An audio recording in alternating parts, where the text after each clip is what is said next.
Diets and workouts, you've done the work, so why can't you get to your goal weight? That's because up to 70% of your weight is predetermined by your genetics. So while you've been told that it's all about your willpower, you're actually fighting your biology. Don't do it alone. Found's Doctor Design program uses medication as part of a treatment plan that targets your body's unique biological needs, so that your body works with you and not against you. Take the quiz at joinfound.com to see if Found's weight loss program is right for you. This is GoPowerCat.com publisher Tim Fitzgerald. Thank you for listening to this PowerCat podcast. Make sure you never miss an episode of the PowerCat podcast by subscribing on Apple Podcasts, Spotify, Stitcher, TuneIn, or your favorite podcast network. And if you enjoy this podcast, please consider becoming a subscriber to GoPowerCat.com. We cover the Wildcats like no one else, with our VIP customers enjoying one-of-a-kind coverage from our team of professional journalists. And sign up today for an annual subscription to GPC and grab a 30% discount on your first year. And now here's the PowerCat Podcast. The following is a GoPowerCat.com and Spirit Street production. You've discovered your link to GoPowerCat.com's PowerCat Overtime podcast, presented by Fridge Wholesale Liquor, and it starts right now. Now, let's go to the WTC Gig-Powered Studios. Here's your host, GoPowerCat.com publisher, Tim Fitzgerald. Welcome to the Overtime. It's Friday. In your life right now, it's Friday. Your host of this podcast, I'm Tim Fitzgerald. Riley Gates, Zach Carlson flank me like Goose and Maverick. That's my second Maverick. Wait, why is Maverick flanking you? Yeah, come on now. Maverick's not supposed to leave the wing. What? Top Gun? No, we are. That we're was on the he same got in page trouble there, because he wouldn't stay on the wing. He wouldn't. But he didn't flank him. You're on the flank, the side. Sure. You guys make this so difficult to sound smart when you question my smartnesses. We're sponsored by The Fridge. They are the Top Gun of liquor stores in Manhattan, Kansas. Add music right here. The Fridge at the corner of Claflin and West Loop. Damn it. And Westport. I'm not even going to fight you on it anymore. In Manhattan. Tom Cruise buys all of his liquor at The Fridge. Does he buy Grey Goose? Oh, it's the Overtime. It's been a strange week. On Wednesday, we taped the pregame podcast, even though on Tuesday we died in a tornado. We will continue to provide content from the other side if this tornado warning in which we're in Tuesday evening turns into an actual tornado. Yeah. Boy, this is going to suck if they find this after they clean out the office the wreckage. Those guys were making fun of a tornado. Yeah, it's going to suck when we have to delete the podcast because it actually hurt people. Did I do that? I don't want that to happen. We now add a disclaimer that if anyone was injured by a tornado in Manhattan, Kansas, we sincerely feel poorly about our choices. We all love our friends and family, but what happens when you see them starting to make bad decisions? But not poorly enough to edit it out of the podcast. Now we proceed with the PowerCat Podcast. From Wildcat True, a new one, welcome. Would it be within NCAA regulations for Mike Gundy to wear an Oklahoma State wife beater and have a cooler of Coors Light tall boys next to him on the sideline? I put this question in because think about it this way. The way he looks, the mullet and everything. Now put that clothing attire on him.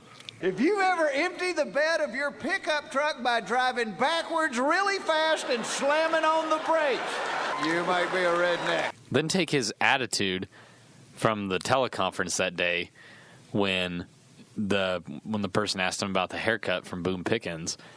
That's the most get off my lawn, I'm holding a beer type of person you could think of. And I like Mike Gundy. I love that question. If I had an award, I'd give it to you. I don't have an award. But he doesn't. You can have Riley.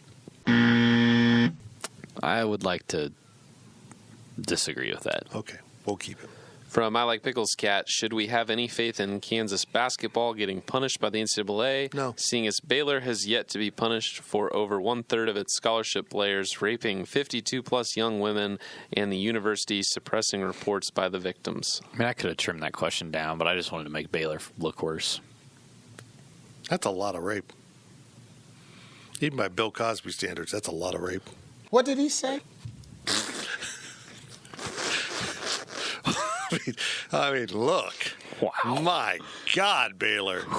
Moms, you know how the kids love Jell-O pudding. Here's the difference, is one deals really with athletics, and the other is The law. the law.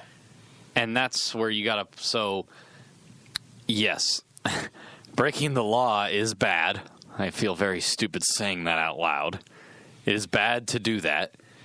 But it's not like Baylor or the NCAA can come in and be like, all right, Baylor, you get a bowl ban because you raped. Like, yeah, maybe they should and morally, but like Baylor has a pretty good case, I'm sure, to just shoot it down right away and be like, all right, well, that's legality reasons versus NCAA reasons. Like, you can't do that to us. And Don't even start me on the Big 12 and Baylor. I would just say, you know what, you're uninvited to the party. You're too rapey. Go be in a different conference. We'll get a less rapey school than you. Say what? I think you can have faith that KU could get punished in some sort because these accusations are they're pretty rough, and B, we just saw them ban Georgia Tech from the postseason. So they're clearly looking to make a statement. However, I wouldn't put all of the eggs in the basket and feel like, yes, they're going to get it. Would someone have eggs that they're saving to put into a basket in relation to NCAA penalties? That just seems odd. What's happening here? That you have eggs allocated for NCAA rules violations. Well, then you can throw them at Mark Emmert when he makes another stupid ruling. They should. I don't think they will. And Baylor's rapey. Those are my takes on this topic. Stop saying that! From ContraCat, any thoughts on California passing a bill to allow players to sell their likeness? Well, that's good, California. The NCAA is a volunteer organization. If you want to be in it, you join it. And the members set the rules. If you're not going to follow the rules by the members, you will be penalized.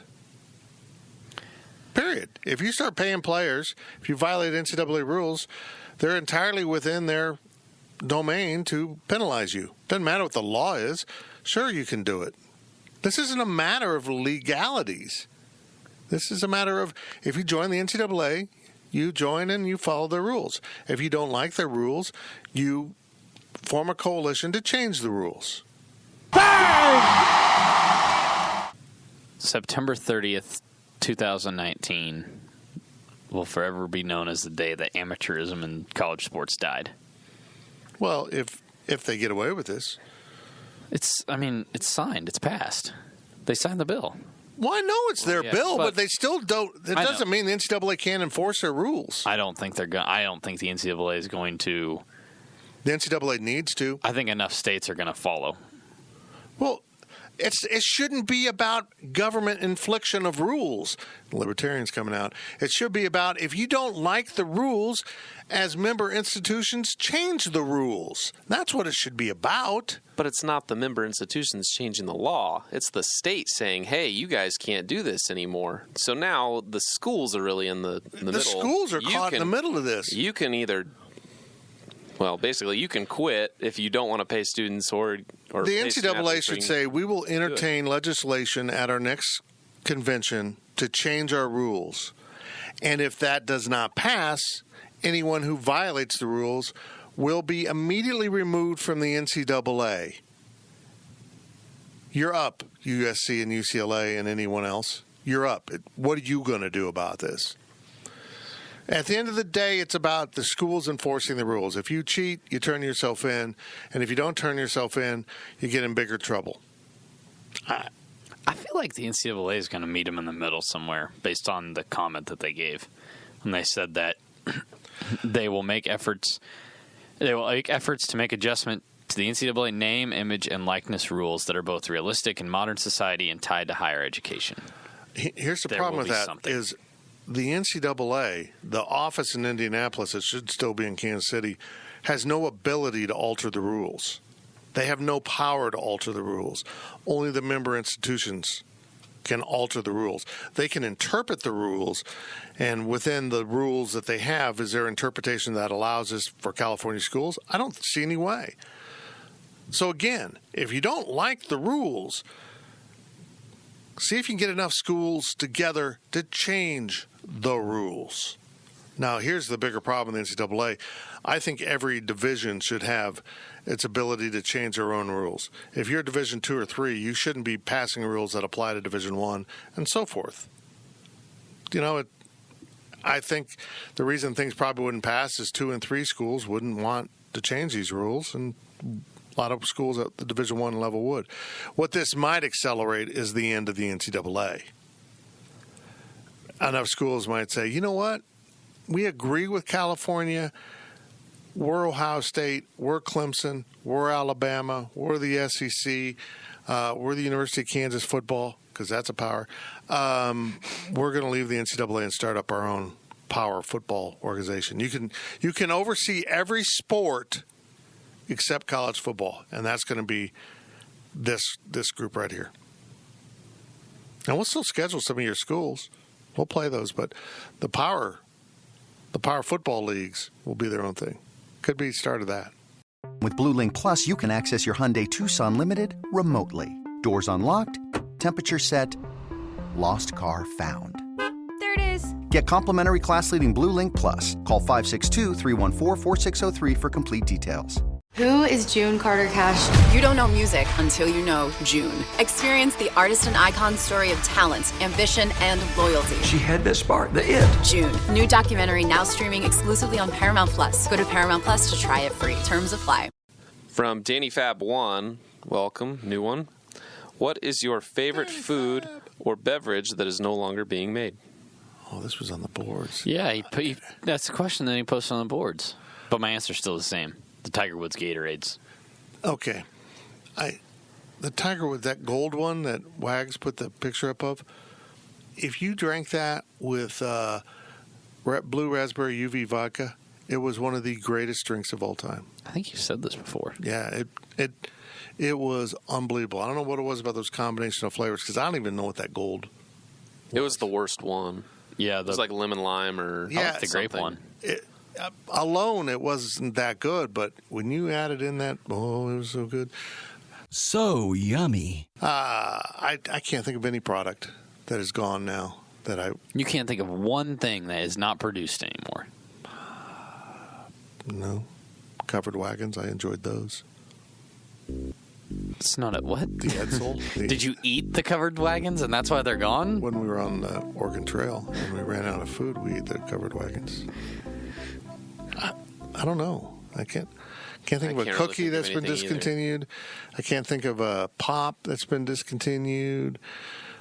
I'll just say this. I miss the real sugar pops. I mean, I think America got really fat when they went to the corn syrup instead of sugar. So, I miss Burger King on the west side of town. We miss a lot of things on the west side of town. I think the Burger King... And as we tape this, the west side of town is gone. I think Burger King being gone on the west side of town is better than there being a Burger King. You don't like Burger King? Burger King sucks. Oh, it's fine. It's not the best, but it's not the worst. I'm going to McDonald's before I go to Burger King. That building has sat empty for 5 years. I think it's something about the building. What is wrong with that building? I think they're trying to sell the building. So, I mean, you buy the land or the building, and they want the building to be priced into the value of the property, and everyone's like, no, we're tearing down the building. It sucks. So they can't sell it. It just seems like you would sell it eventually. I mean, you're still paying property taxes, in theory. And if you're not, condemn the damn property and let the city sell it. I'm trying to think of what would be good there. It's a good location. You're on the corner. Jackson's Chick-fil-A.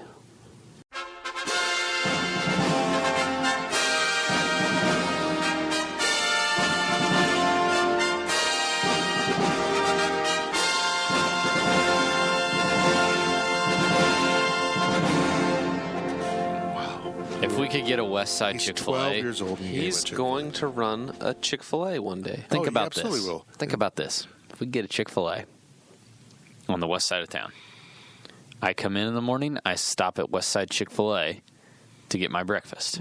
Good plan. I come in here, I do my work, I go to this Chick-fil-A to get lunch. Will you then come up Anderson to go to the office, or will you then turn onto Sethchild, go all the way out to the highway, and come in that way? I've started using Anderson more as an experiment. I'm just trying to see which one would give me a better gas mileage. Oh, that's important to you.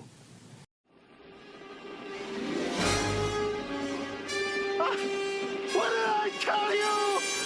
88 miles per hour! The thermal displacement occurred exactly 1:20 a.m. in 0 seconds! Are you telling me that you built a time machine? Out of a DeLorean?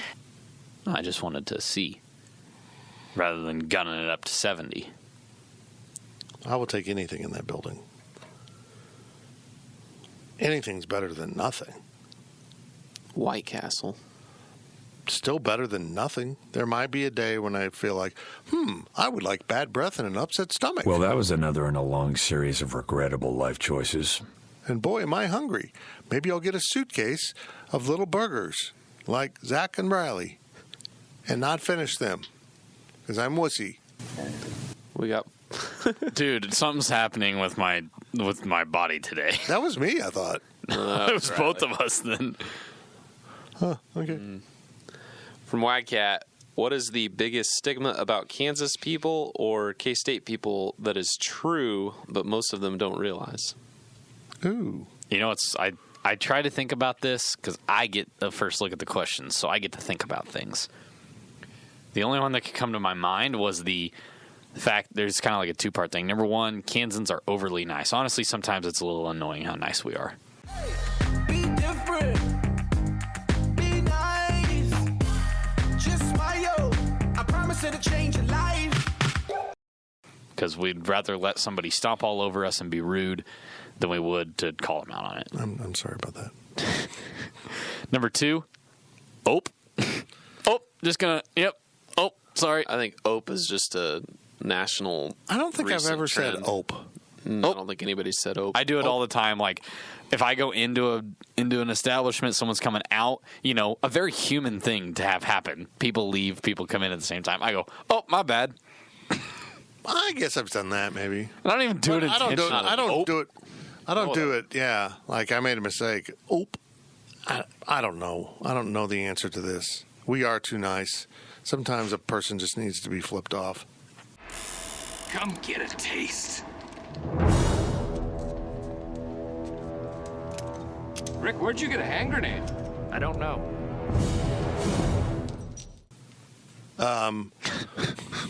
What? Yeah.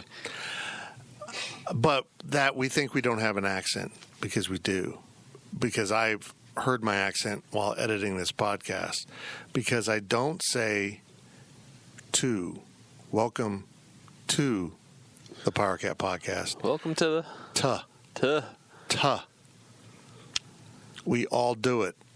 Tuh. Who did I hear do that? Joe Klatt? Someone else on national, tuh. I'm trying to think some other stereotypes. There's some K-State There's not really ones, any I'm stigmas. I wouldn't call those stigmas. I don't think people think poorly of us. I mean, we're not hicks. I mean, the ag school thing gets overplayed, but also people wear flannel on campus with cowboy boots. All right, yeah, okay. So I'll take a dig at my ag friends. 98% of the ag students I know, they would wear their jeans and their boots and their cinch jackets to class with their hooey hats, and they all look the same. Every ag student when I was in college looked the same. Listen to me, you sawed-off little runt. Is that bad? Yeah, I mean, it's almost like they thought that they had to give the ag look in order to belong in the ag classes. Maybe it's comfortable. Jeans are not more comfortable than sweats or athletic shorts.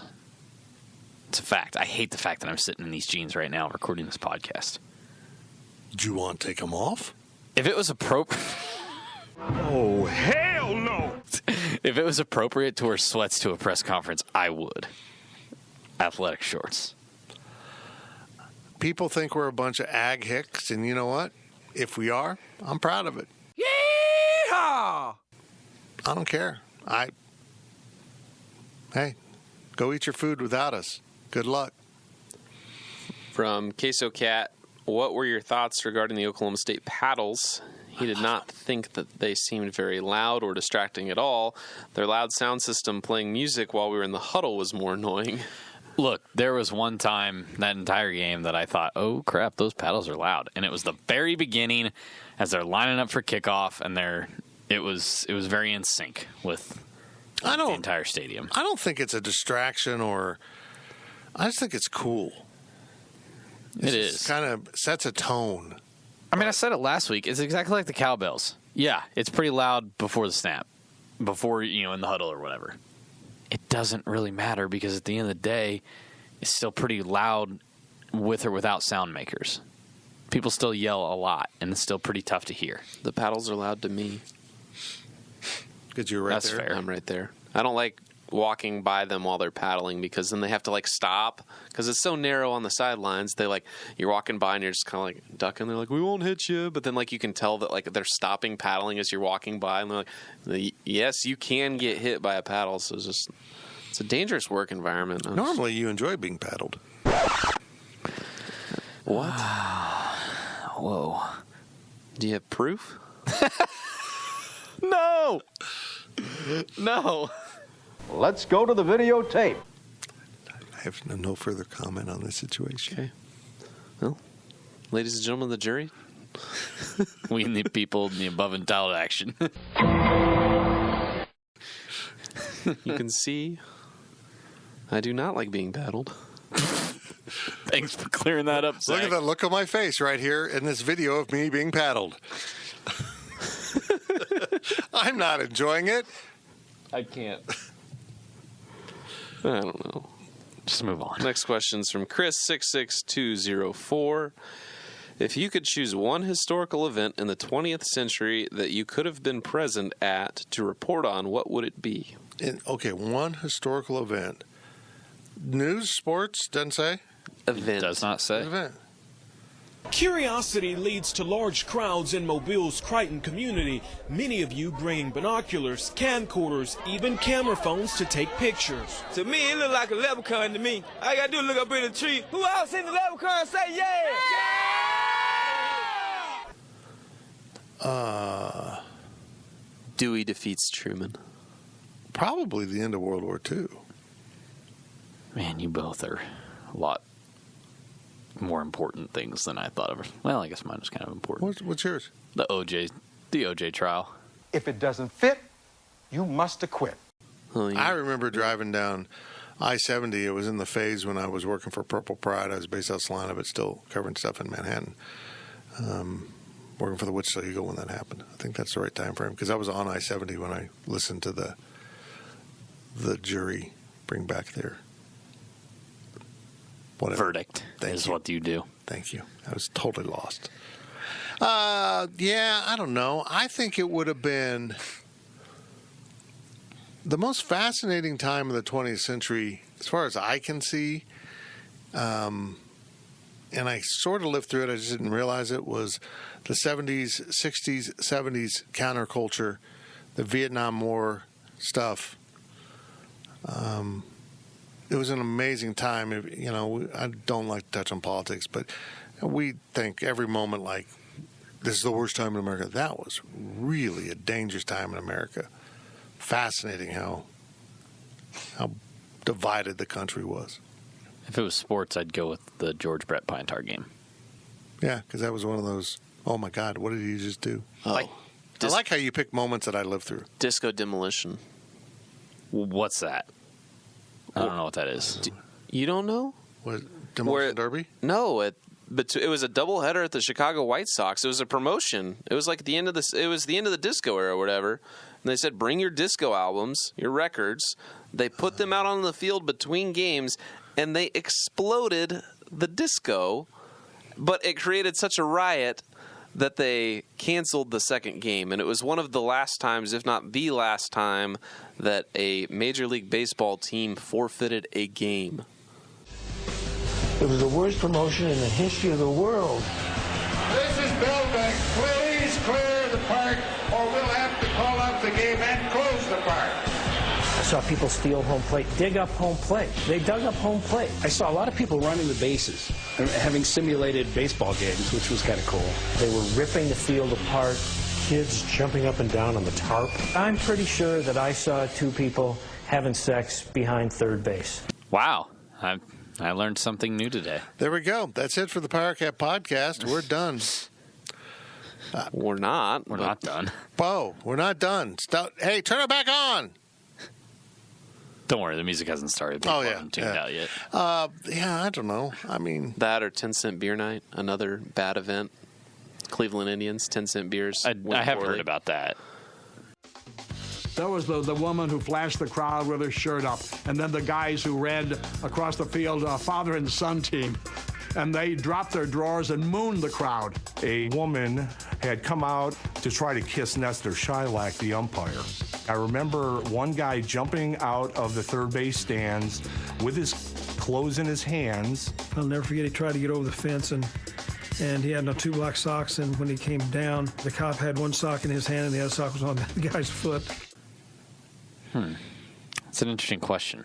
20th century. It's so many things. I know. But, my big thing is, if you're asking me to be around to report on it, if it's pre-indoor plumbing and or toilet paper, I'm probably out. I will probably not be time traveling back to the 19th century to report on the Civil War. Because I'll have to, smuggle Charmin with me. It can't be cheap toilet paper. It's got to be Charmin. I'm sensitive. I think that's fair. And then I'll have to explain why I have this roll of thin parchment with me to the people of the 19th century. Let's move on. From Adam K. 63, last question of the podcast. That is it? Yeah. Now this is it. We didn't have very many questions. That's okay. Yeah. Slow week for questions on the overtime. Adam K. 63 asks, how was Ponca City? He had to go there, didn't he? I felt like it was a good way to put a bow on everything that happened over the last 2 weeks. There was a limited selection of hotels, unless you wanted to pay a lot of money, so I put the guys in Ponca City. It's an oil and natural gas town. Well, we got to Ponca City at 2:15 in the morning. We laid down to go to bed at 3:45 in the morning. What did you do? Well, I'm going to be honest with you. When breaking news happens, when there's important things to get on the website, whatever. What? We work very efficiently. When it's 2:15 in the morning, I mean, it was about, 2:30 by the time we get in and get your stuff set up. But when you are, hey, nobody's on the site, this isn't going up till the morning probably, I can do other things and then come back to it. This is a slumber party. Girls, I think it's time for a dance party. Yeah! All right. What is this? Hip-hop? I think even dads can get down with this jam. So you had a story to write? Media reacts. Oh, okay. So I got through half of it, and then I was like, I'm kind of, whatever. Was on my phone a little bit, and then I finished. Then I took a shower, et cetera, et cetera, et cetera. 3:45 in the morning. Just getting sexy. So it's pretty late. Let's explain, though. You guys drove down on Saturday. You stopped in Ponca, checked into the hotel, drove to Stillwater, and then you worked in the press box until 1 o'clock, 1 a.m. 12:30, we got to our car at 1 a.m. because we had to walk back. That doesn't seem right. Well, the shuttles don't. We spent 30 minutes in Whataburger, too. And then you went to Whataburger because it's a job requirement here. You would have been in trouble if you hadn't. I had not been there. So, and then you drove back to Ponca, and you guys unfortunately had some more work to do. I didn't leave the office till 1. You old sailor, you. I didn't have to drive to Ponca City. I drove to. So what I'm getting at, house. Sorry to get sidetracked there, what I was getting at was Zach and I went to bed very late. We think it would be very prudent. Can we turn our beds into bunk beds? Yes. Why are you guys so sweaty? All right, we've already figured out how to do this. The beds match up perfectly. And here's the thing, it'll give us so much extra space in our room to do activities. Please say yes. You don't need permission from us to build bunk beds. You're adults. You can do what you want. So... And it's only, it's a pretty short drive back, so we were good. We didn't have to get up early to hit the road or anything, short drive. So Zach and I were sleeping till like 10. Yeah. Is that what time you set your alarm for? Alarm for 10. So Zach's alarm goes off. I'm kind of laying there, half awake, half asleep, and suddenly the door opens.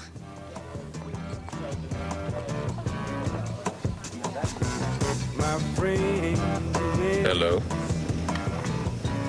I don't usually do this, but I felt compelled to tell you something. You have an absolutely breathtaking hiney. No knock, no housekeeping. Was your do not disturb out? Probably not, but Doubt at the it. same time, who does that? So I agree with you. I'm thinking, I hear it open. I'm thinking, did Fritch go down to the front desk and demand they give him a key to our room? Because he wasn't in our room. The housekeeping lady thought it was appropriate to just open our door without a housekeeping call, a knock. Weird. That never happens at a Garden Inn. I mean, we've had the door like open on us when we were still in there, but it's always been like a knock, prefaced with yell no, housekeeping, go away. I can't be in a room without locking the door. Like deadbolting it? Yeah. There was a crew of us from the Salina Journal that covered State Track one day, and we had to get a room, and there was only one cheap room left. And so, I mean, there's like 5 of us piled in this room. And at 4 a.m, someone tries to come in the door. They had a key, and luckily the chain caught it. Yikes. I always deadbolt the door. I do not trust humanity. Plus, you guys sleep nude. We don't. Together. We don't. I'm going outside. I'm going to go outside. I'm going to get naked. Woo! That sounded really defensive. we don't. My biggest complaint of Ponca City. Oh, boy. And it wasn't even the city, so I shouldn't blame Ponca City. It was just the way everything fell. Well, it's kind of Ponca City's fault. We didn't have a Whataburger. We always get Whataburger on the way home on Sunday. That's what we do when we go down south. Why wouldn't Ponca City have a Whataburger? That doesn't make sense to me. It's a big enough town. You would think. But, little known fact, and I want to leave this PowerCat podcast, your overtime, with this bit of knowledge, that in the Native American tongue, Ponca means no burgers. I don't think that's accurate. I do. You've been listening to the PowerCat Overtime Podcast, presented by Fridge Wholesale Liquor. PowerCat Podcast. All rights reserved. GoPowerCat.com and Spirit Street Publishing.